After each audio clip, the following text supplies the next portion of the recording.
Welcome, dear listener. Welcome to this peaceful moment at the end of your day. As you settle into your resting place, allowing your body to sink comfortably into your bed, I invite you to release the tensions you have carried with you. Let your shoulders drop. Let your jaw relax. Let your breathing become slow and natural, like the gentle rhythm of waves upon a distant shore.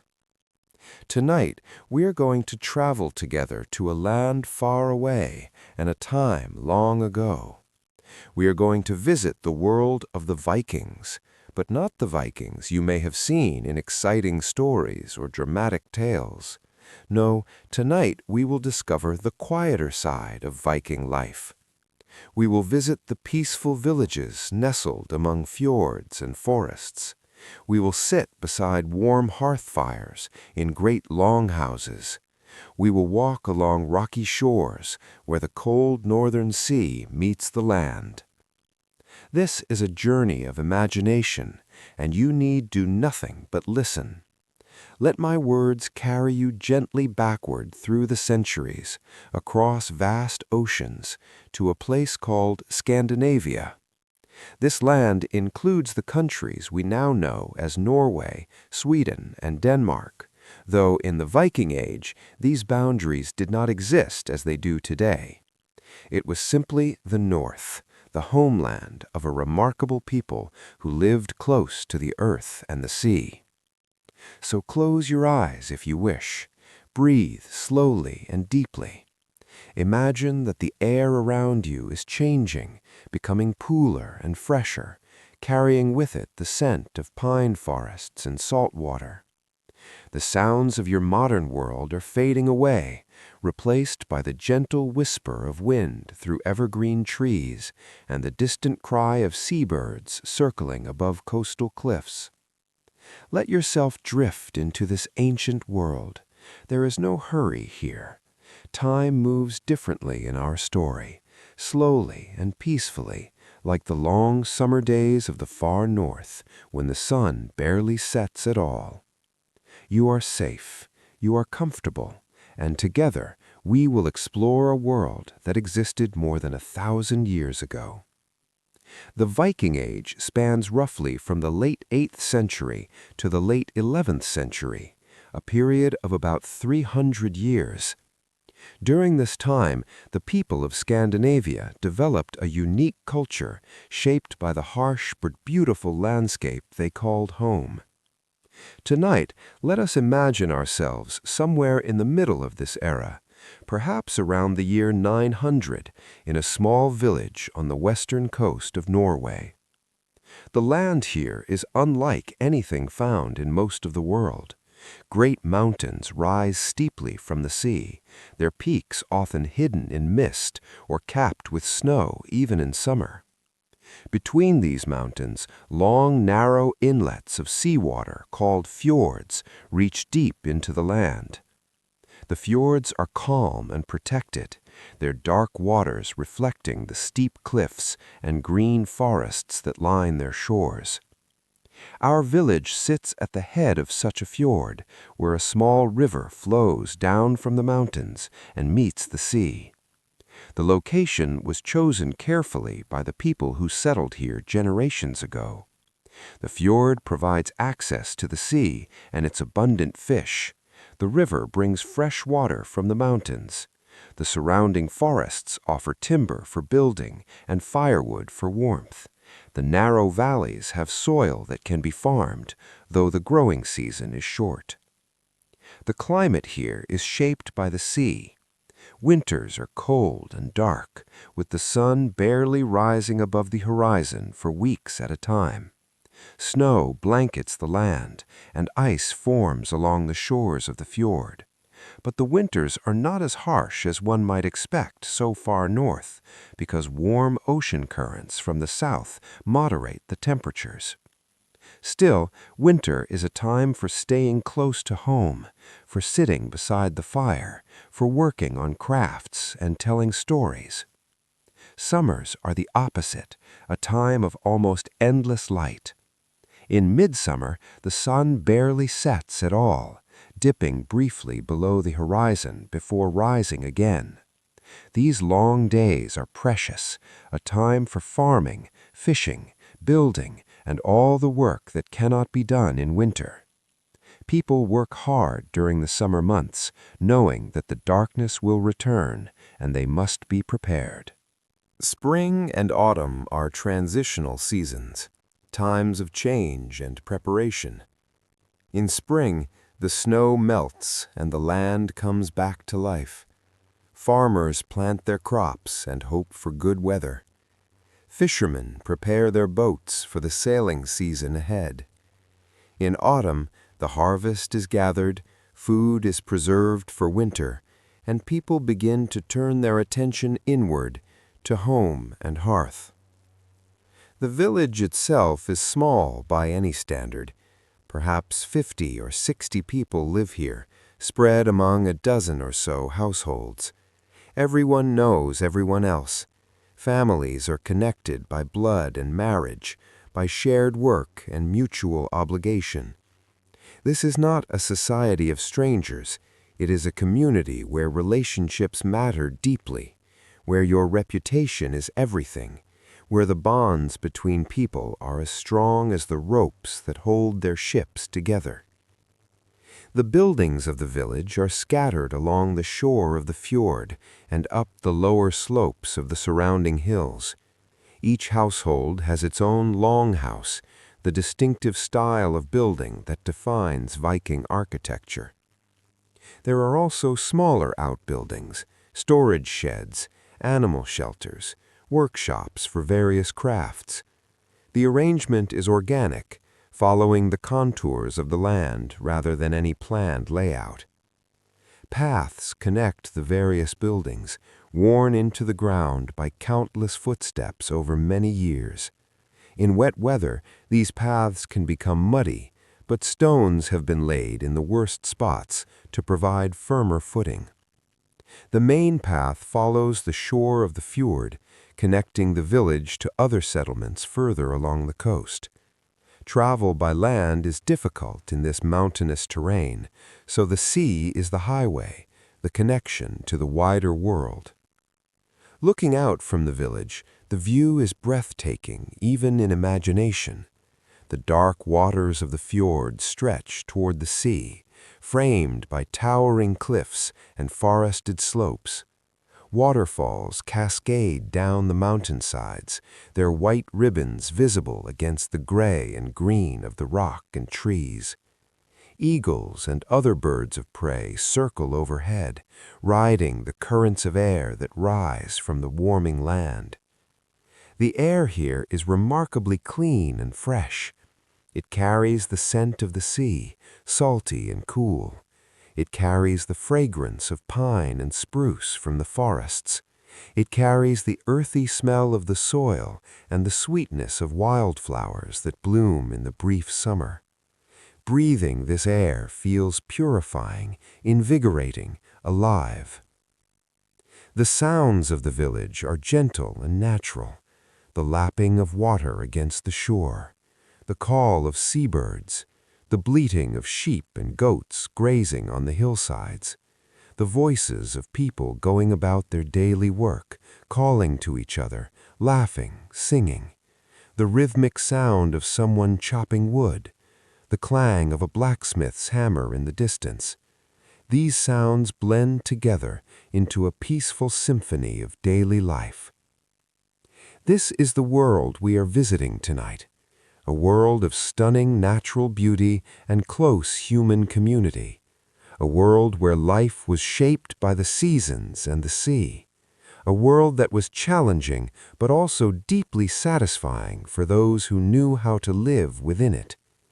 At the center of Viking domestic life stood the Longhouse, a remarkable building that served as home, workplace, and gathering place for the extended family. Let us approach one of these longhouses now and step inside, imagining ourselves as welcome guests in a Viking home. From the outside, the longhouse is an impressive structure. It is long and narrow, as its name suggests, perhaps 50 to 30 meters in length, but only 5 or 6 meters wide. The walls are made of thick wooden timbers, or in some regions, of stone and turf. The roof is steeply pitched to shed the heavy snow of winter, and it is covered with wooden shingles or turf that helps insulate against the cold. The entrance is usually located on one of the long sides of the building, sheltered by a small porch that keeps rain and snow from blowing directly inside. The door itself is made of heavy wooden planks, often decorated with simple carvings. It swings open on leather hinges, and we step inside. The second thing we notice is the smell. It is a complex mixture of wood smoke, cooking food, animals, and people. It is not unpleasant, simply different from what we might be accustomed to. It is the smell of life being lived in close quarters, of a home that is truly lived in rather than merely occupied. The interior of the Longhouse is organized around the central hearth. On either side of the hearth, raised platforms run along the walls. These platforms serve as seating during the day and sleeping areas at night. They are covered with furs and woven textiles that provide comfort and warmth. The family and their servants sleep here, arranged according to status and relationship. At one end of the Longhouse is the high seat, the place of honor reserved for the head of the household. This seat is often distinguished by carved wooden posts on either side, and whoever sits here presides over the household and any gatherings that take place within it. Guests of honor are seated near the high seat, while others take places further down the hall according to their status. The other end of the Longhouse often serves as a stable for the family's most valuable animals during winter. Cows, horses, sheep, and goats might share the building with the human inhabitants, separated by a low partition, but still contributing their body heat to the overall warmth of the structure. This arrangement may seem strange to modern sensibilities, but it was practical and efficient in a world where survival depended on keeping both people and animals alive through harsh winters. The walls of the Longhouse are lined with various items of daily life. Weapons hang within easy reach, swords and axes and spears that serve for hunting and defense. Tools of various trades are stored here, along with cooking utensils, storage containers, and the countless small items that a household needs. Tapestries or woven hangings may decorate the walls, adding color and helping to insulate against drafts. The light inside the Longhouse is dim but adequate. The fire in the hearth provides a warm glow that reaches into the shadows. Small oil lamps burning fish oil or animal fat add additional points of light where needed. During the day, whatever sunlight enters through the door or through small openings in the walls supplements the firelight. The overall effect is warm and intimate, a space that invites closeness and conversation. The Longhouse is not just a home, but a center of economic activity. Much of the work of the household takes place here, especially during the long winter months when outdoor activity is limited. Women spin wool into thread and weave it into cloth on large upright looms that stand against the walls. Men carve wood, repair tools, and work leather. Children help with small tasks and learn the skills they will need as adults. The Longhouse is also a social center, a place where the community gathers for celebrations, for meetings, for the settling of disputes. When guests arrive, they are welcomed into the Longhouse, given places by the fire, and offered food and drink. Hospitality is a sacred duty in Viking culture, and a household is judged by how well it treats its guests.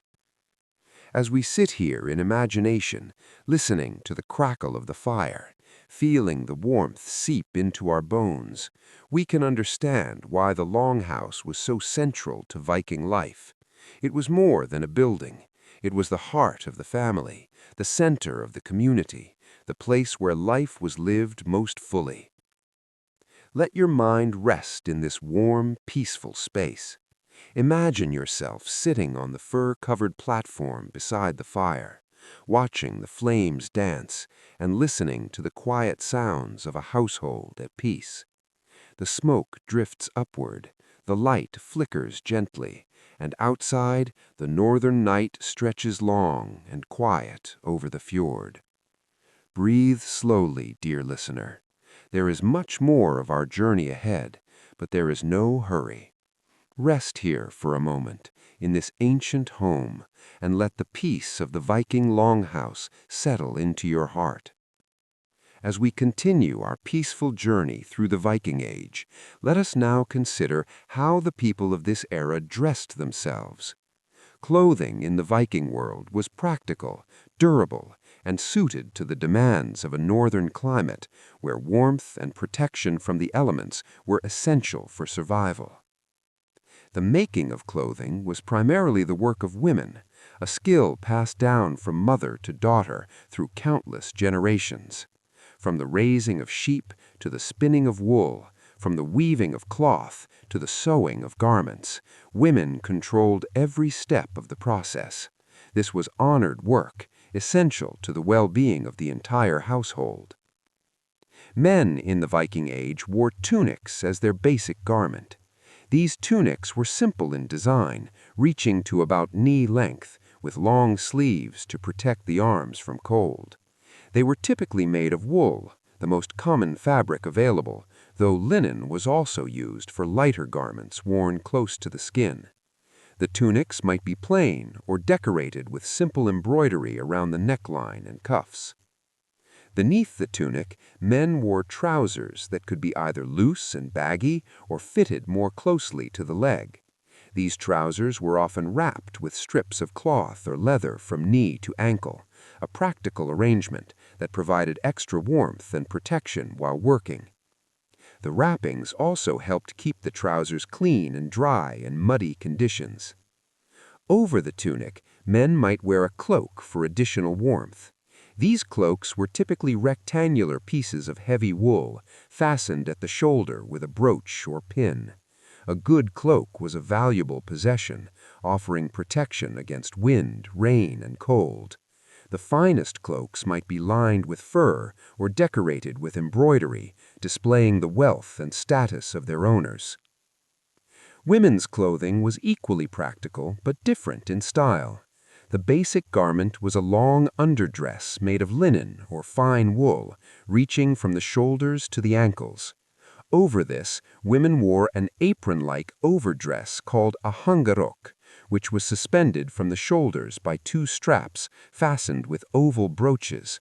These brooches were often the most decorative items of jewelry a woman owned, made of bronze or silver, and sometimes gilded or set with colored glass. Between the two brooches, women often hung strings of beads or small tools and implements they might need throughout the day. Keys to storage chests, small knives, needle cases, and other useful items might dangle from these chains, always within easy reach. The arrangement was both practical and decorative, a reflection of the Viking approach to everyday objects. Like men, women wore cloaks for warmth when venturing outside. They also covered their hair, married women especially, with scarves or caps that kept their hair tidy and protected from the wind. The way a woman wore her hair and covered it could indicate her marital status and social position. Colors in Viking clothing were more varied than one might expect. While undyed wool in shades of white, gray, brown, and black was common, the Vikings also knew how to create dyes from plants and other natural materials. Blue dye came from woad, red from madder, yellow from various plants like weld. These colors brightened the appearance of Viking garments and allowed for personal expression within the practical constraints of the time. Shoes and boots were made of leather, carefully constructed to keep feet warm and dry. The designs were simple but effective, often with the leather turned so that the smooth side was inside, providing greater comfort. Shoes wore out quickly given the rough terrain and constant use, so shoemaking was a regular task in every household. Jewelry and personal ornaments were important to both men and women. Beyond the practical brooches used to fasten clothing, people wore rings, arm rings, necklaces, and other decorative items. These served not only as adornment, but also as portable wealth, able to be traded or given as gifts when needed. Silver was especially prized, and arm rings of twisted silver wire were common among those who could afford them. The overall appearance of Viking people was neat and well maintained. Contrary to some modern stereotypes, the Vikings valued personal cleanliness. Combs made of bone or antler have been found in great numbers at Viking sites, evidence that people took care of their hair. Bathing was regular, and the weekly bath was an important social ritual. Clothing was kept clean and mended, a reflection of personal dignity and household management. Food in the Viking Age was hearty and nourishing, designed to sustain people through long hours of physical work and harsh northern winters. The diet was based on what could be grown, raised, hunted, and gathered in the Scandinavian environment, a combination of farming, fishing, and foraging that provided considerable variety. Grain was the foundation of the Viking diet. Barley was the most common crop, hardy enough to grow in the short northern summers. It was used to make porridge, a thick, warm cereal that was eaten almost daily. It was also used to bake flatbread, simple loaves that could be cooked on flat stones by the fire. Barley was even more important as the basis for ale, the most common beverage in Viking society. Oats and rye were also grown where conditions allowed. These grains added variety to the diet and could be used in similar ways to barley. Bread baked from these grains was dense and nutritious, quite different from the light breads we might be accustomed to today. A loaf of Viking bread was substantial, filling, and satisfying. Dairy products were central to the Viking diet. Cattle, sheep, and goats provided milk that was consumed fresh or processed into various preserved forms. Butter was churned and stored in wooden containers. Cheese was made in many varieties, some soft and fresh, others aged and hard. A fermented dairy product similar to yogurt was also common. These dairy foods provided essential fats and proteins that helped sustain people through the cold months. Meat came from both domestic animals and wild game. Deer, elk, wild boar, and smaller animals were hunted in the forests. Seabirds and their eggs provided food for coastal communities. In some regions, whales and seals were hunted, providing not only meat but also oil and other useful materials. Hunting was both a practical necessity and a valued skill that brought prestige to successful hunters. Fish was perhaps the most important protein source for many Viking communities. The waters around Scandinavia teemed with fish, and the Vikings were skilled fishermen. Cod, herring, and salmon were caught in great quantities using nets, lines, and traps. Fish could be eaten fresh when available, but most was preserved for later use. Dried fish, known as stockfish, could last for years and was a valuable trade commodity as well as a household staple. Vegetables and other plant foods rounded out the diet. Cabbages, onions, peas, and beans were grown in kitchen gardens. Wild plants were gathered from forests and meadows, including herbs for flavoring and medicinal plants for healing. Berries were collected in summer and preserved as jams or dried for winter. Nuts, when available, provided additional nutrition. Meals in a Viking household followed a simple pattern.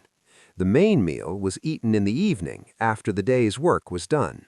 The family gathered around the hearth where the cooking had been done, and food was served in wooden bowls or on wooden plates.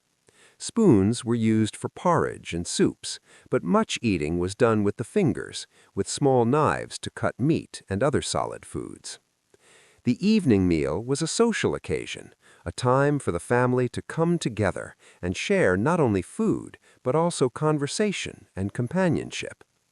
The fire crackled in the hearth, the smell of cooking filled the longhouse, and the warmth of community surrounded everyone present. Stories might be told, news might be shared, plans might be discussed. The meal was an anchor point in the daily rhythm, a moment of peace and connection. A lighter meal was often eaten earlier in the day, perhaps leftovers from the previous evening, or simple bread and cheese. This sustained people through their morning and midday work. Snacking throughout the day was common when food was available. A piece of dried fish here, a handful of nuts there. Drink accompanied every meal. Ale was the everyday beverage, brewed from barley and flavored with various herbs before hops became common. It was nutritious as well as refreshing, providing calories and hydration. Mead, made from fermented honey, was more special, reserved for celebrations and honored guests. Fresh water was drunk as well, particularly in regions where clean springs provided good supply. Life in a Viking village followed rhythms set by the seasons and the needs of survival. Everyone had roles to play, work to do, contributions to make to the household and community. Let us follow the daily routines of this ancient world. Mornings began early, especially in summer, when the long days demanded that every hour of light be used productively. People rose from their sleeping platforms, threw off their fur coverings, and prepared for the day ahead. The fire in the hearth would be stirred back to life if it had burned low during the night, and the first meal might be prepared. Women's work centered on the household and its endless needs. Cooking was a primary responsibility, requiring skill in making the most of available ingredients. Food had to be prepared fresh, and preserved stores had to be managed carefully to last through the seasons. Beyond cooking, women were responsible for making and maintaining clothing, from the spinning of wool to the weaving of cloth to the sewing of garments. The loom was a constant presence in many Viking homes. Weaving was time-consuming work, but it was essential. A family needed cloth for clothing, for bedding, for sails, for trade. Women spent countless hours at the loom, passing the shuttle back and forth, building the fabric row by row. The rhythm of weaving was meditative, and women often sang or talked as they worked, making the long hours pass more pleasantly. Childcare was woven into all other work. Young children stayed close to their mothers, learning by observation and gradually taking on small tasks appropriate to their age. Girls began learning domestic skills early, helping with simple cooking tasks, carding wool, and eventually learning to spin and weave. Boys might help around the house when young, but gradually shifted to working alongside their fathers and other men. Men's work took them outside the home more often. Farming was a primary occupation, especially during the crucial summer months. Fields had to be plowed, seeds had to be sown, crops had to be tended and eventually harvested. This work was physically demanding, requiring strength and endurance. Draft animals helped with the heaviest work, but much was still done by human muscle. Animal husbandry was equally important. Cattle, sheep, goats, horses, and pigs all required care. Animals had to be fed, watered, and protected from predators. Sheep had to be sheared in season and the wool processed. Cows had to be milked. This work never ended, continuing through all seasons of the year. Fishing occupied many men, especially in coastal communities. Boats had to be maintained and fishing equipment kept in good repair. When conditions were right, men set out onto the fjord or the open sea, casting nets or setting lines. A good catch meant food for the family and surplus for trade. Fishing required knowledge of the waters, of the habits of fish, of weather and tides. Craftsmanship was highly valued in Viking society. Skilled workers produced the tools, weapons, and goods that everyone needed. Blacksmiths forged iron into knives, axes, nails, and countless other metal items. Woodworkers built furniture, containers, tools, and ships. Leather workers produced shoes, belts, bags, and other leather goods. Jewelers and metalworkers created the beautiful ornaments that people prized. Boat building was perhaps the most honored craft. The Vikings were masters of shipbuilding, creating vessels that could sail the open ocean as well as navigate shallow rivers. The building of a ship was a community effort, drawing on the skills of many craftsmen working together over months or even years. A finished ship was a thing of beauty as well as utility, a source of pride for the entire community. Trade was another important activity. While much of what a household needed was produced at home, some goods had to be acquired from elsewhere. Merchants traveled to market towns and trading posts, exchanging local products for items from distant lands. Iron, soapstone, furs, and amber flowed out of Scandinavia, while silver, silk, spices, and other luxuries flowed in. The rhythm of work changed with the seasons. Summer was the busiest time, when long days allowed for extended labor.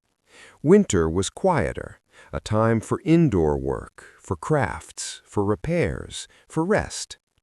The transition between seasons brought its own tasks, the planting of spring, the harvest of autumn. Life was attuned to the natural cycles, following patterns set by the sun and the climate.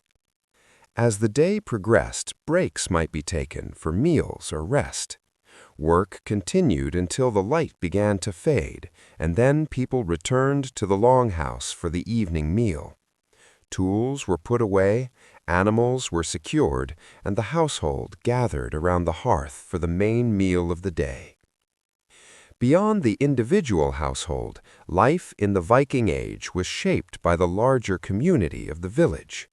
People depended on their neighbors for cooperation, support, and social connection.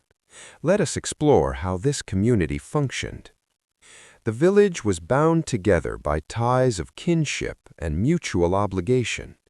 Many of the families living in a village were related by blood or marriage, part of extended networks that stretched back generations. These kinship ties created bonds of loyalty and responsibility. You were expected to support your relatives, and they were expected to support you.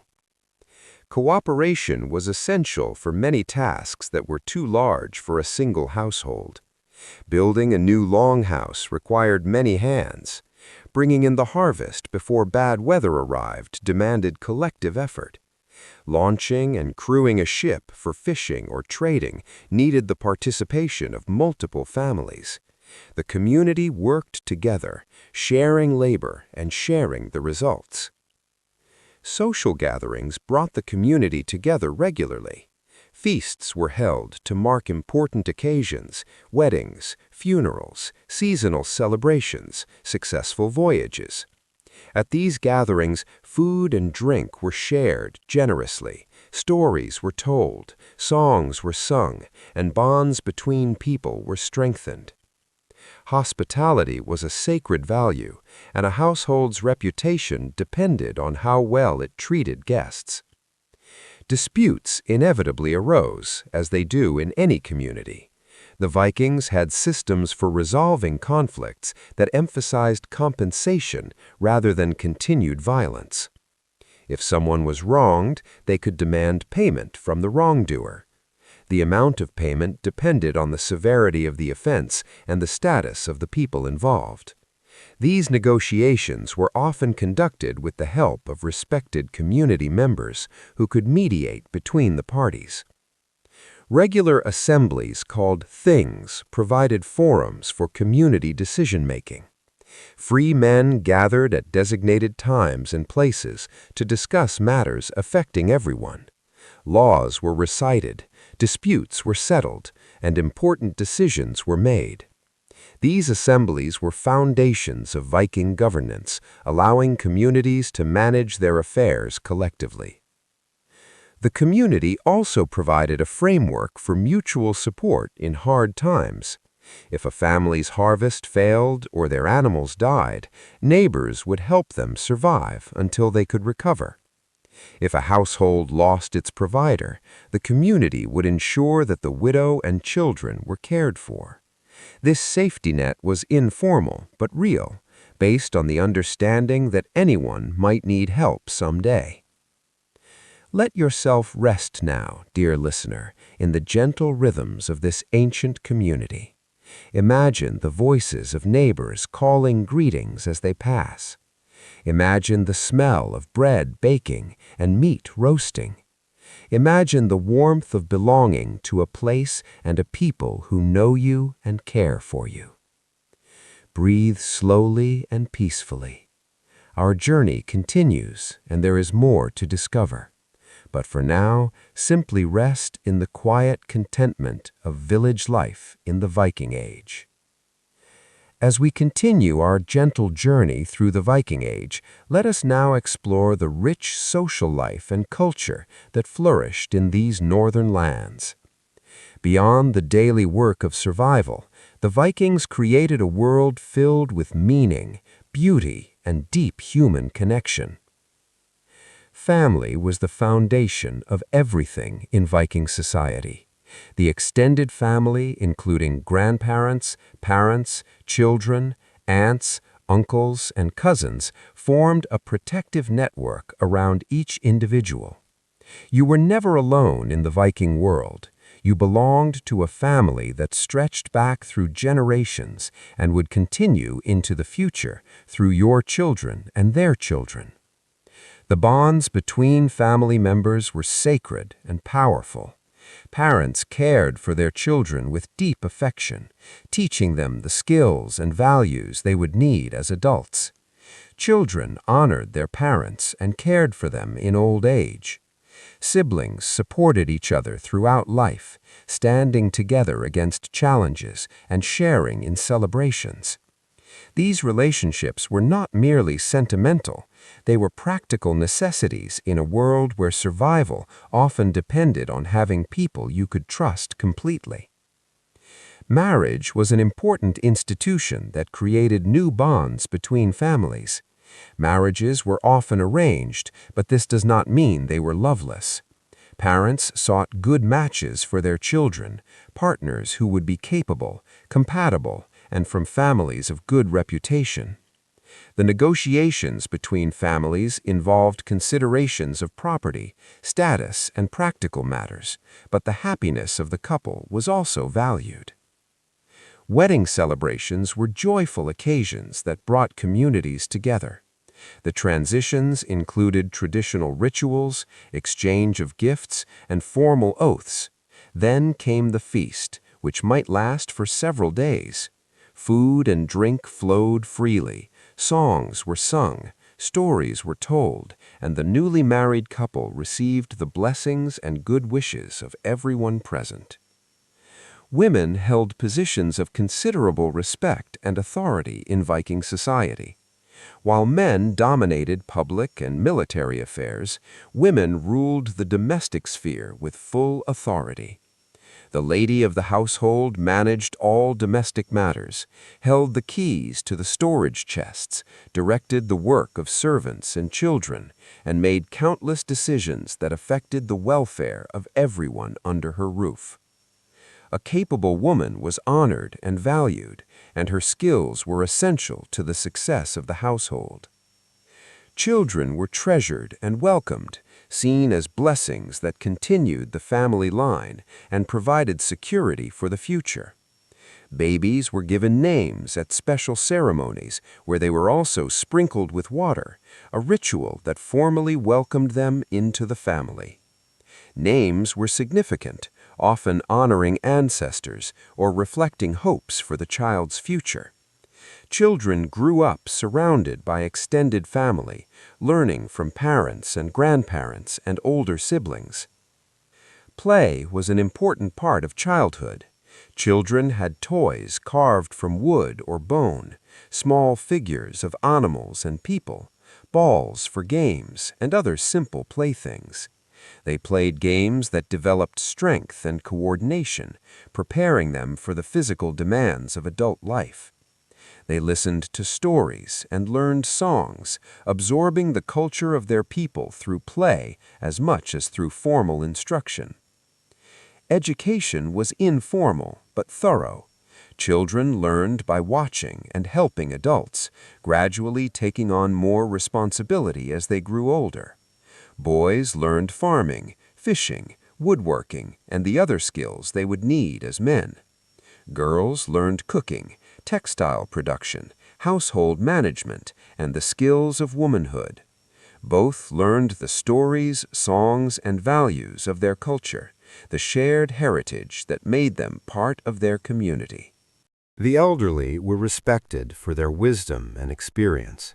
Grandparents often lived with their children and grandchildren, contributing what they could to the household while being cared for in their declining years. Their knowledge of the past, of old ways and ancient stories was valued. They served as living links to previous generations, carrying memories that connected the present to the distant past. One of the richest aspects of Viking culture was its tradition of storytelling. In a world without books or written records for most people, stories were the vessels that carried knowledge, history, values, and entertainment from generation to generation. The long winter nights were perfect for storytelling.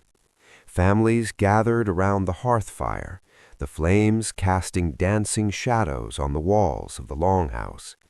Outside, the wind might howl and snow might fall, but inside there was warmth and companionship. And there were stories. The stories told in Viking longhouses covered every aspect of life. There were myths about the gods, about Odin the All-Father, Thor with his mighty hammer, Freya, the goddess of love and beauty. These tales explained the nature of the world, the changing of the seasons, the forces of nature that shaped daily life. They were told with reverence, but also with entertainment, for the gods of the Vikings had personalities and adventures that made for compelling narratives. There were also tales of heroes, legendary figures who performed great deeds and faced tremendous challenges. These stories celebrated courage, loyalty, wisdom, and other virtues that Vikings admired. They provided models for behavior, showing listeners what it meant to be honorable and brave. The heroes faced monsters and enemies, endured hardships and losses, but ultimately triumphed through strength of character as well as strength of arm. History was preserved and transmitted through stories as well. Tales of ancestors, of great events in the past, of the origins of families and communities kept the memory of previous generations alive. These stories connected people to their heritage, giving them a sense of identity and belonging that stretched back through time. Sagas were the most elaborate form of Viking storytelling. These long narratives combined history, legend, and literary art into complex tales that could take many evenings to tell completely. They followed families through generations, chronicled feuds and reconciliations, described voyages of exploration and settlement.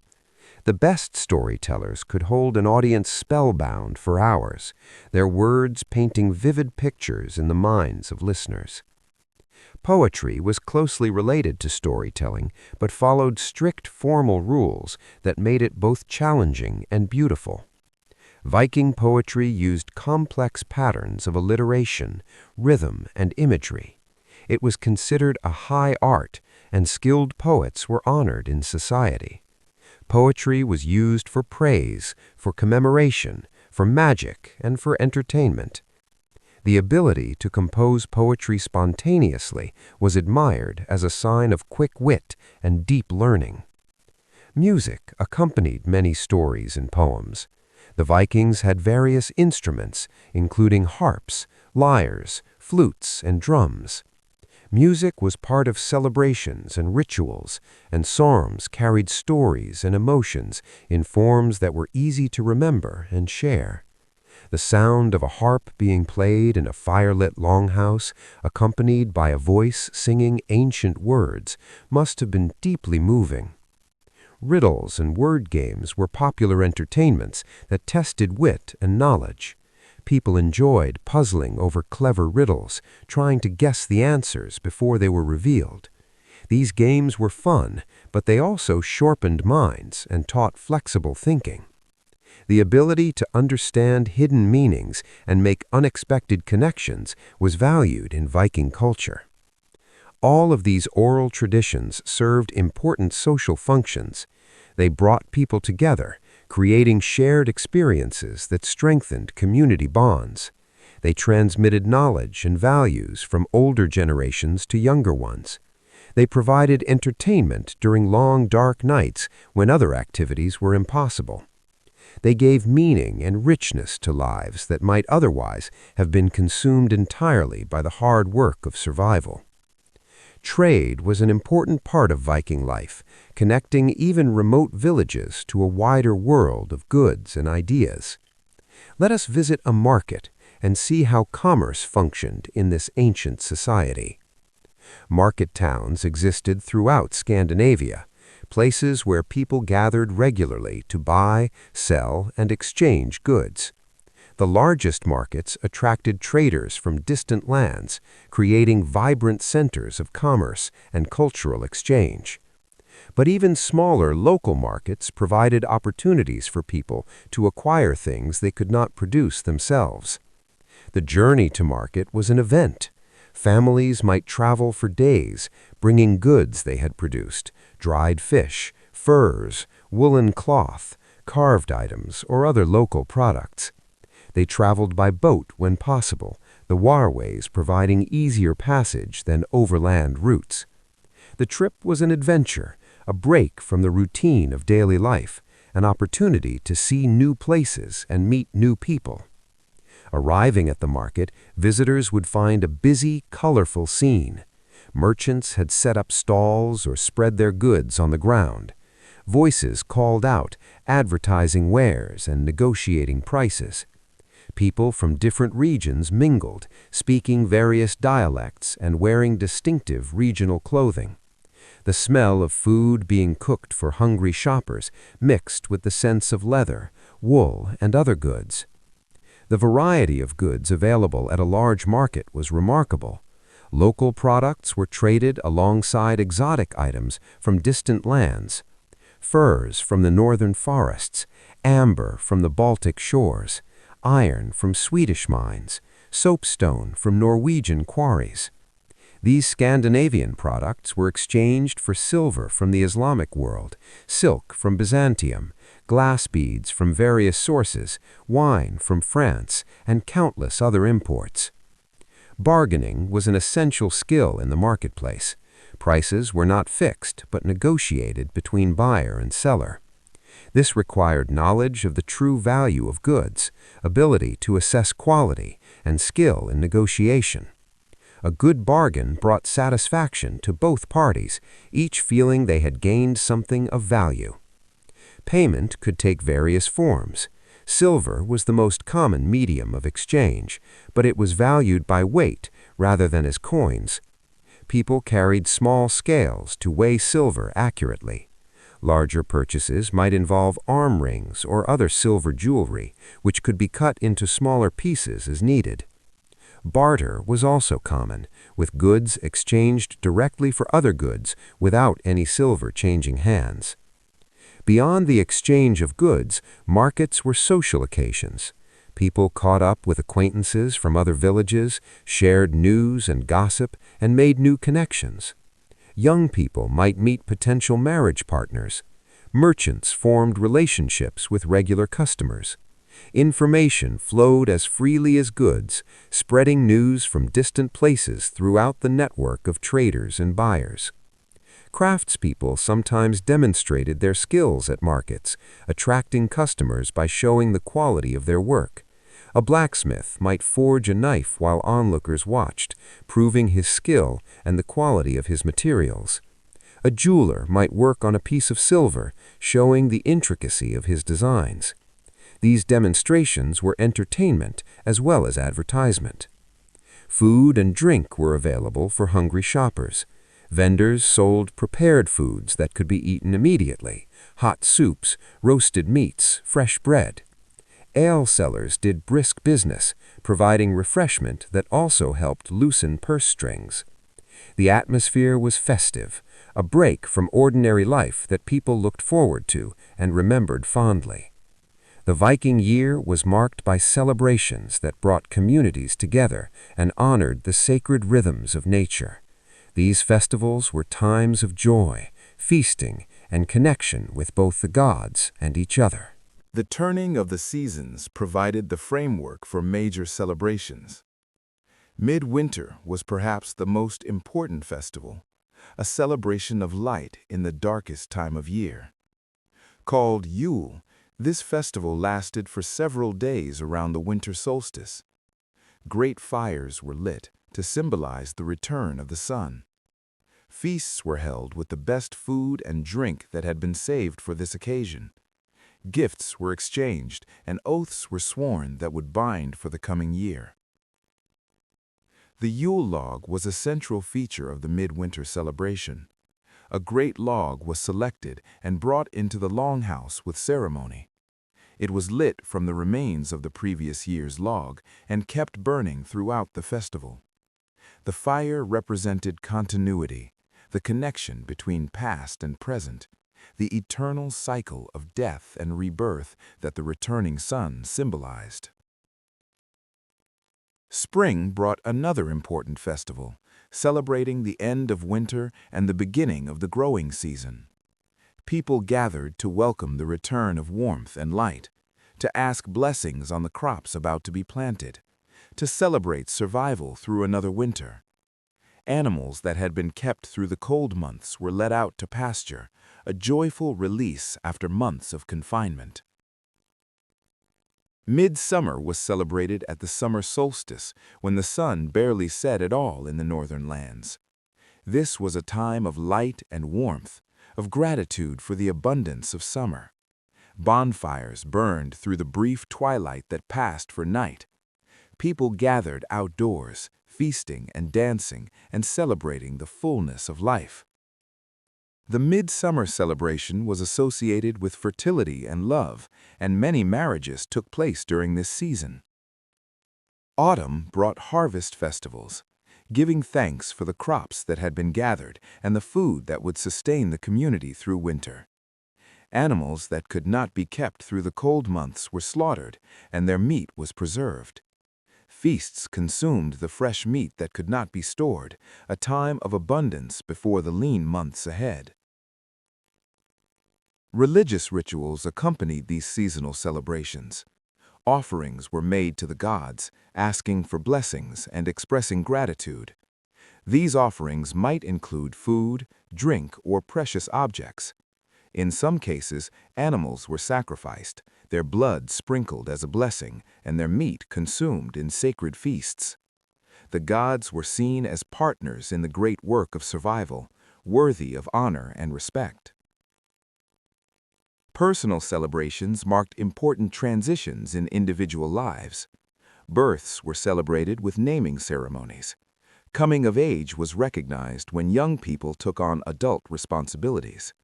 Marriages joined not only individuals but families and were celebrated with elaborate feasts.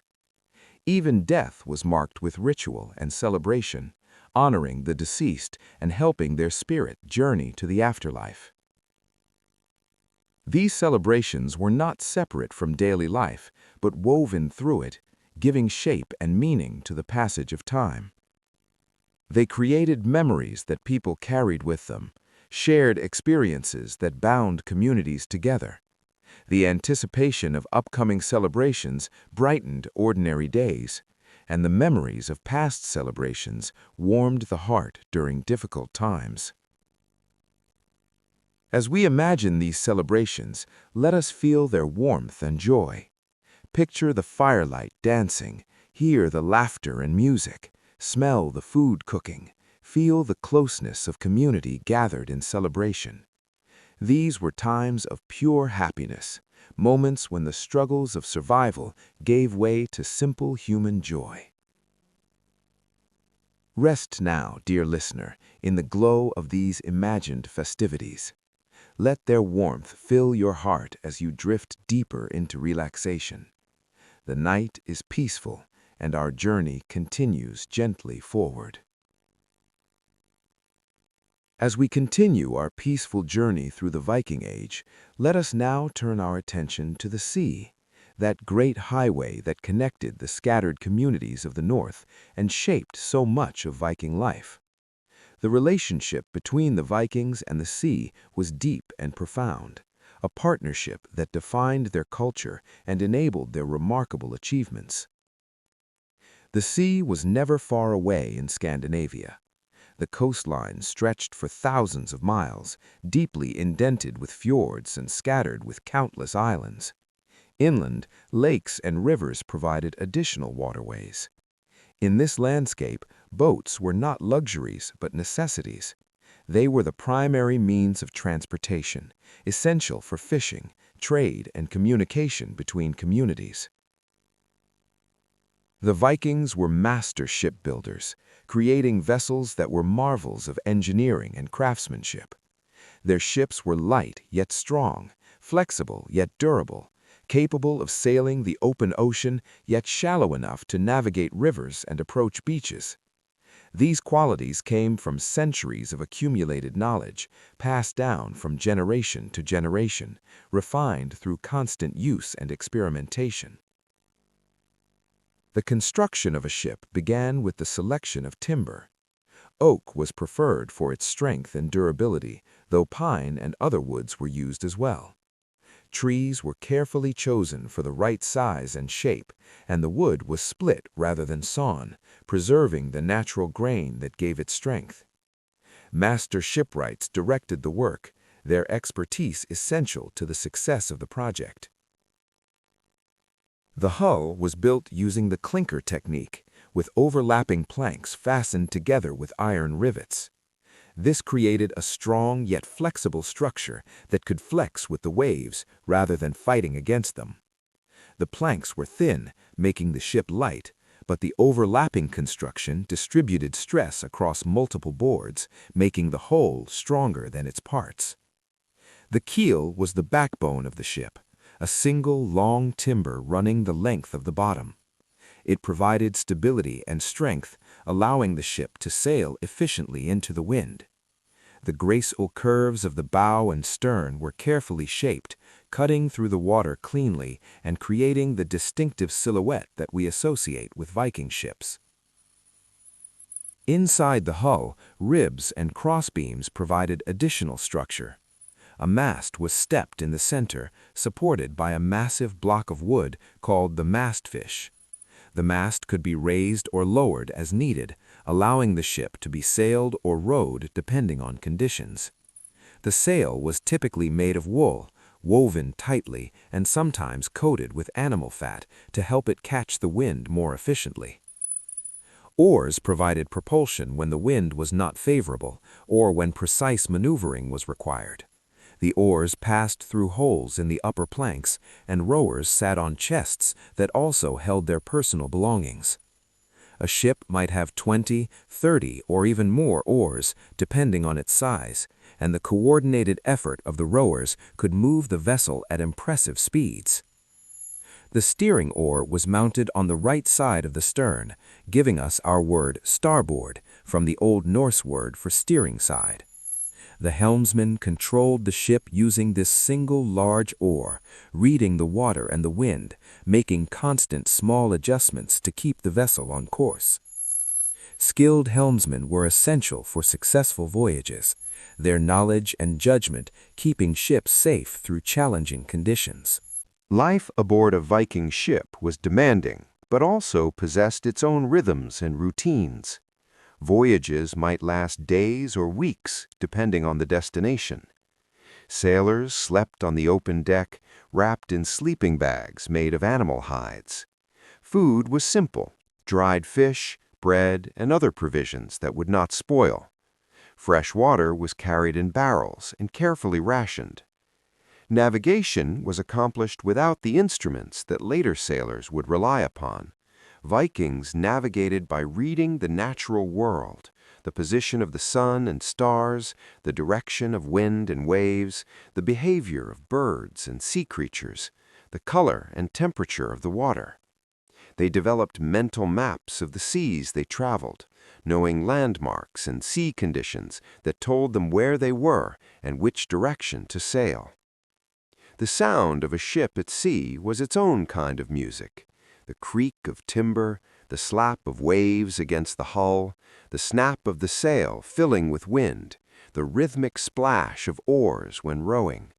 These sounds blended together into a constant accompaniment to the voyage, a soundtrack that sailors came to know intimately.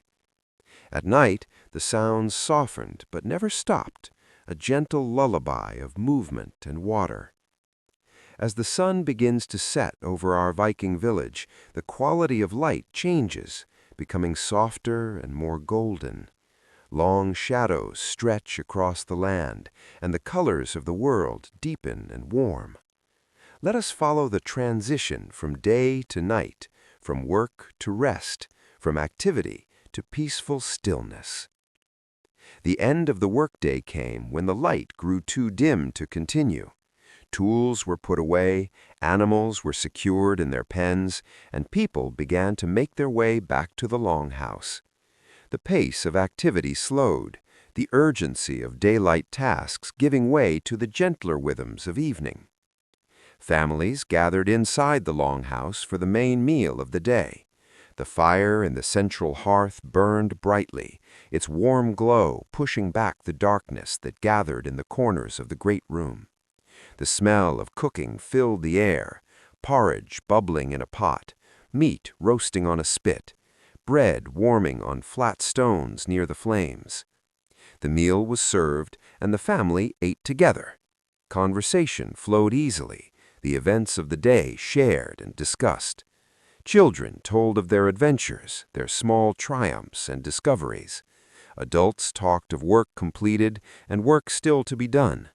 The atmosphere was relaxed and companionable, a time of connection after the scattered activities of the day. After the meal, the evening hours stretched ahead. These were precious times, free from the demands of work, available for rest and enjoyment. The activities of the evening varied according to season, personal preference, and the composition of the household. Many people spent evening hours on handwork that could be done by firelight. Women spun wool, their spindles twirling as they drew out the thread. The rhythmic motion was almost hypnotic, soothing to watch and soothing to perform. Men might carve wood, shaping simple objects or working on more elaborate projects. The soft sound of blade against wood, the curls of shavings falling to the floor, created a peaceful accompaniment to conversation. Storytelling often filled the evening hours, especially during the long winter nights.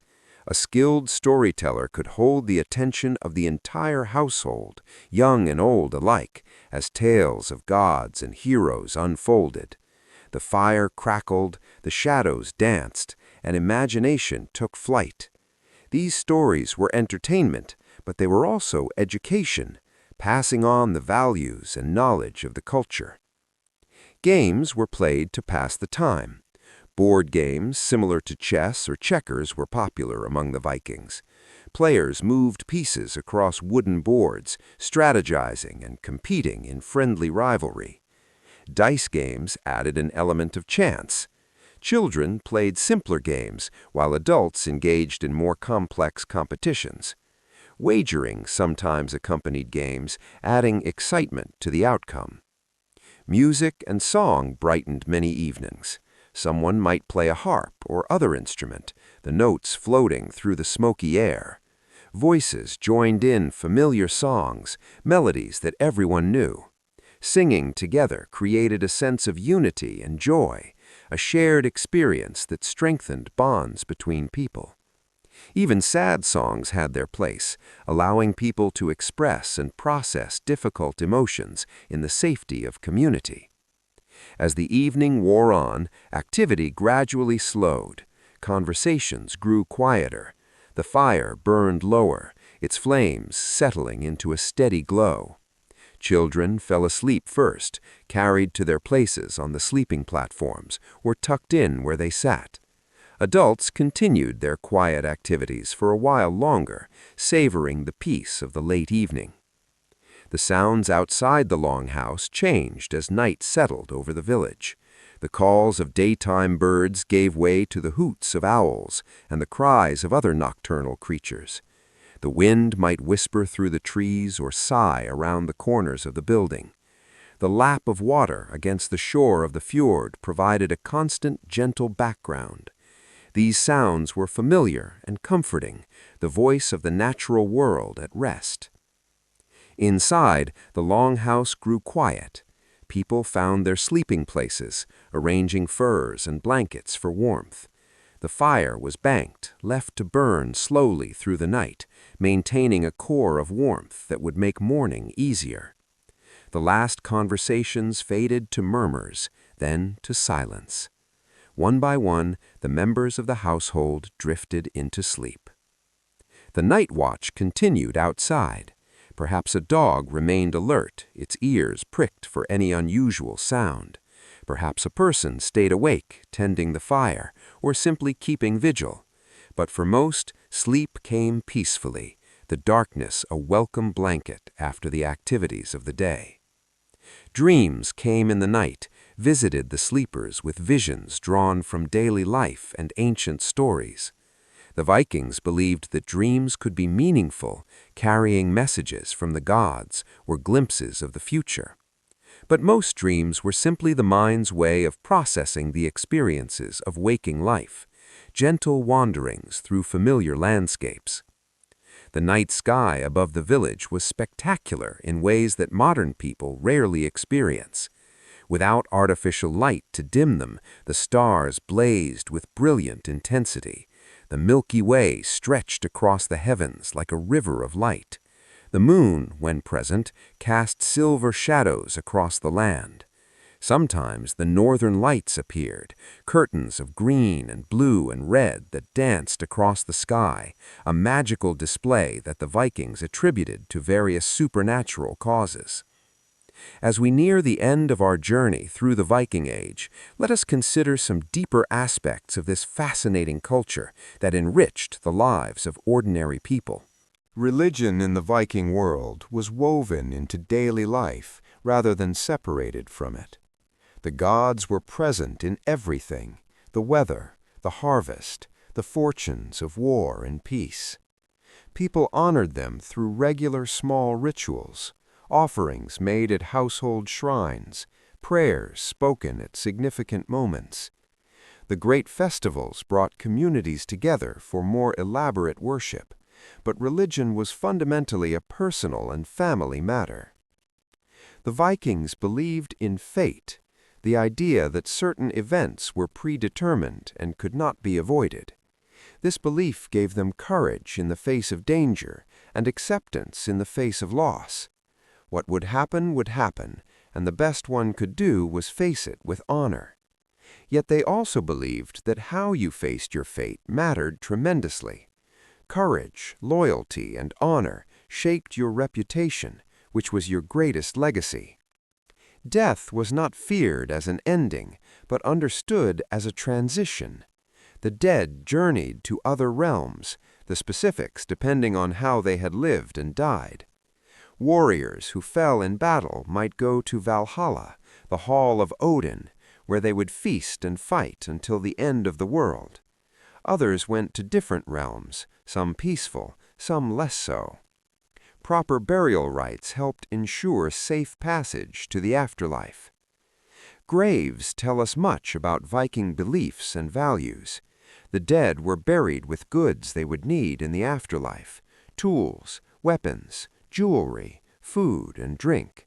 Important people might be buried with ships, either actual vessels or symbolic representations. These burial practices show that the Vikings expected life to continue after death, similar in many ways to life before. The natural world was alive with spirits and supernatural beings. The forests were home to various creatures, some friendly, some dangerous. House spirits protected the homestead if treated with respect.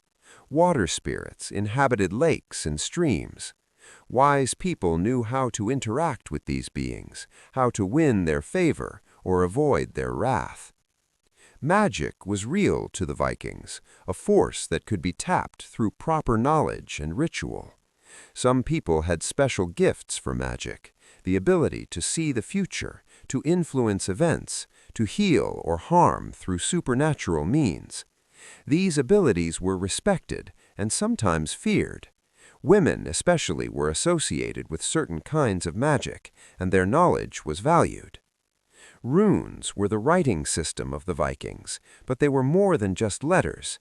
Each rune had its own name and meaning, its own power and associations.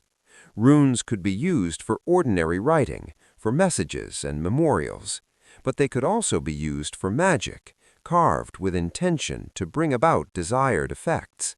The knowledge of runes was considered a powerful wisdom. Hospitality was a sacred duty that reflected deep cultural values. Travelers could expect to be welcomed, fed, and housed by strangers along their way. This expectation was possible because everyone understood that they might someday need the same hospitality themselves. The host gained honor by treating guests well, and the guest incurred obligation to repay the kindness someday. And now, dear listener, our journey through the Viking Age comes gently to its close. We have traveled together to a world far removed from our own, yet connected to us by the common threads of human experience. We have walked through villages nestled beside quiet fjords, sat by hearth fires in great longhouses, sailed upon cold northern seas. We have seen how ordinary people lived their lives in this ancient time, how they worked and rested, ate and slept, loved and mourned, how they told stories to make sense of the world and sang songs to express their joys and sorrows, how they faced the challenges of their environment with skill and determination, building lives of meaning and connection. The Vikings lived more than 1,000 years ago, yet they were not so different from us. They loved their families, cared for their children, worried about the future. They found beauty in their harsh landscape, joy in their celebrations, comfort in their communities. They asked the same great questions that humans have always asked about the nature of the world, the meaning of life, the mystery of death. Their world has passed away, transformed by the long centuries that separate their time from ours. The longhouses have crumbled, the ships have rotted, the people have become dust. Yet something of them remains. Their stories survived, written down by later generations. Their artifacts rest in museums, silent witnesses to lives long ended. Their descendants populate the modern world, carrying forward bloodlines that stretch back to those cold northern shores. And now, in this quiet moment, we have brought them back to life through imagination. We have given them breath and substance, walked among them, shared their fires. This is the magic of history, the power of storytelling to bridge the gap between past and present, to make the dead live again in our minds and hearts. As you lie there in the darkness, let the images of our journey fade gently like the embers of a dying fire. See the last glow of the hearth in the Longhouse, the peaceful faces of sleepers arranged on their platforms. Hear the soft sounds of the night, the wind and the water, and the distant call of an owl. Feel the warmth of furs and blankets, the comfort of a safe place in a challenging world. The night is deep now in our imagined village. The stars wheel slowly overhead, the same stars that shine above you now, the same stars that have shone over all the generations of humanity. In this way, we are connected across time, linked by the cosmos we share. Let sleep come to you now as it came to those ancient people so long ago. Let your breathing slow, your thoughts drift, your body relax completely. There is nothing more to do, nothing more to think about, only rest, peaceful and deep, like the rest of the fjord in the quiet night. The Vikings understood that rest was essential, that the body and mind needed time to recover from the labors of the day. They gave themselves to sleep without resistance, trusting the night to restore them for the challenges ahead. You can do the same. Trust the night, trust the darkness, trust the ancient wisdom of your body that knows to rest. Good night, dear listener. May your sleep be as deep as the northern fjords, as peaceful as a village at rest, as restorative as a long winter's night. May you wake refreshed and renewed, ready to face your own world with the courage and resilience of those who came before you. The fire burns low, the stories are told, the night embraces the world in gentle darkness, and you, like countless generations before you, surrender to the sweet relief of sleep. Rest well. Sleep peacefully. Good night.